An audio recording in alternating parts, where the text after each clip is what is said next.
جای برای شنیدن و شنیده شدن. رادیو مهر، ارمغان امید و آینده.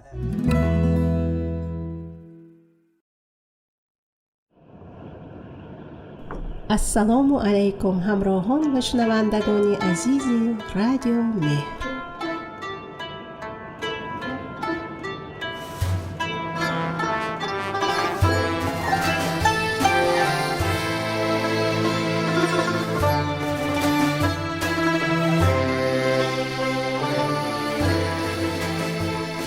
از اینکه در این لحظه شنونده برنامه حکایاتی از گلستان هستید بسیار خوشحال و خرسندم و امیدوارم تا پایان برنامه ما را همراهی کنید.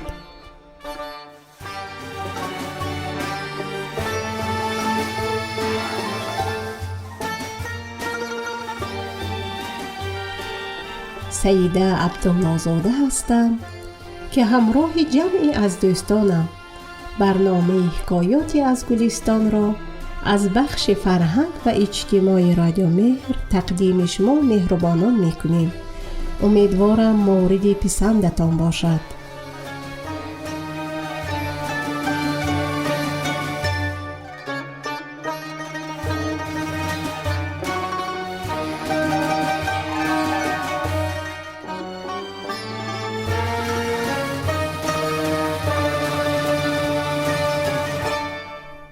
همان طوری که میدانید تا خداوند نخواهد برگی از شاخه نمی افتد. یعنی اگر خواسته خدا نباشد انسان خودش را به 1000 در زند هم آن اتفاقی که میخواهد برایش رخ نمی دهد.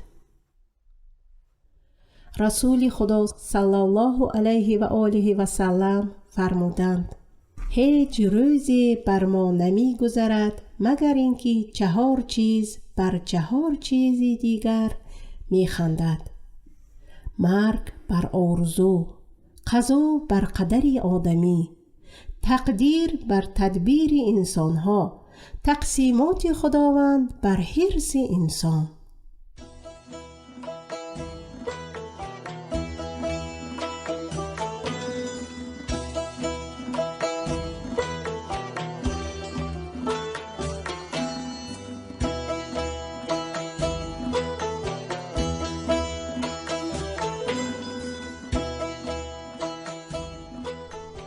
یکی از بزرگان می گفت در یکی از جنگ ها شخصی از بمباران های دشمن می ترسید. او از ترس اینکه آسیب نبیند به دامنه کوه رفت. اتفاقاً یک بمب به همان جا اصابت کرد و او مرد. کسی چه می داند که خداوند برای هر انسان چه تقدیری را رقم زده است.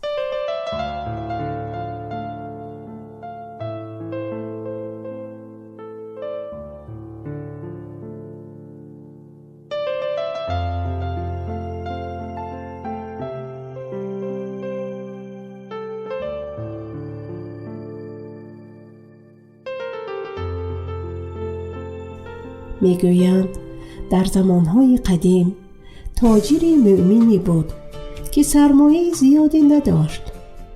روزی نامه نوشت و در آن تقاضای 100 چراغ کرد که برایش از کشوری دیگری بیارند. قبل از اینکه نامه را تحویل دهد مگس پایش در رنگ رفت و روی کاغذ نشست.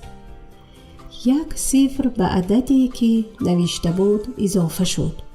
برای همین 1000 عدد چراغ برای او فرستادند. تاجر نزدیک بود سکته کند. اما در آن روزها نرخ چراغ در بازار بالا رفته و تاجر سود خوبی به دست آورد. توجه داشته باشیم به تقدیرات و آنچه خدا برای ما خواسته است و باور داشته باشیم به آیات قرآن که می‌فرماید هرگز 1 مثقال کار خیر یا 1 مثقال کار شر از دید خداوند دور نمی ماند و خداوند جز خیر و نیکی به بندگانش نمی فرستد و هر شر و بدی که برای انسان پیش می آید نتیجه اعمال اوست. دوستان و شنوندگان محترم برنامه، در این لحظه شما رو دعوت می کنیم به شنیدن حکایت امروز.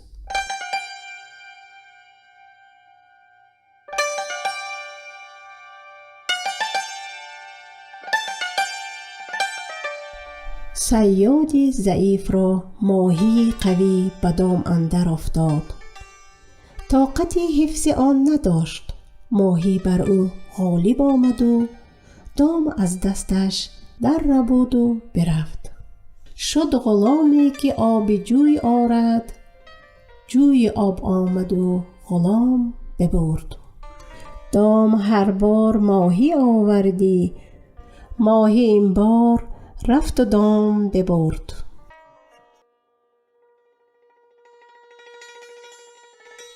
دیگر صیادان دریغ خوردند و ملامتش کردند که چنین صیدی در دامت افتاد و ندانستی نگه داشتن. گفت ای برادران، چه توان کردم؟ مرا روزی نبود و ماهی را همچنان روزی مانده بود. صیادی بی روزی در دجله نگیرد و ماهی بی اجل بر خشک نمیرد.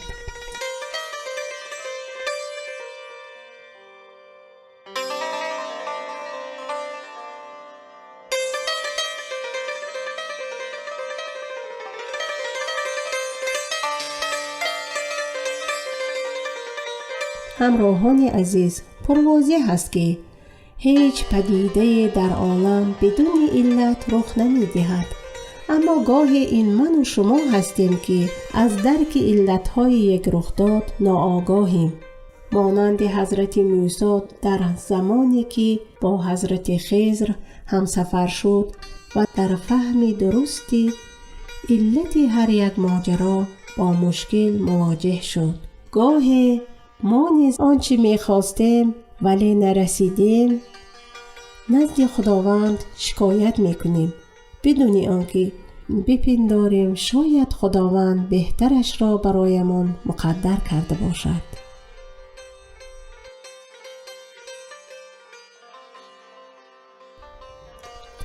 پس در هر عملی که انجام میدهیم اول رضایت خدا را در نظر گیریم. دوم از راه درست و حلال برای رسیدن به آن تلاش کنیم و اما در نهایت نتیجه را بسپاریم به خداوند تا آنچه را که صلاح ماست برایمان رقم زند.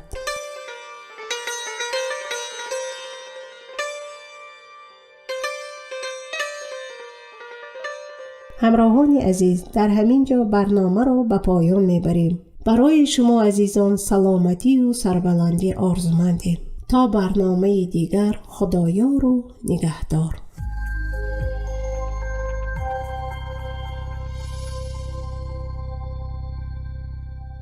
برای دریافت پادکست های بیشتر و برنامه های متنوعی رادیو مهر، ارمغان امید و آینده می توانید با واتساپ ما با شماره +90 531 623 0676 پیام دهید و با ما در ارتباط باشید. اینچنین در کانال یوتیوب و فیسبوک رادیو مهر آبونه شده و ما را همراهی کنید. www.radiomehr.org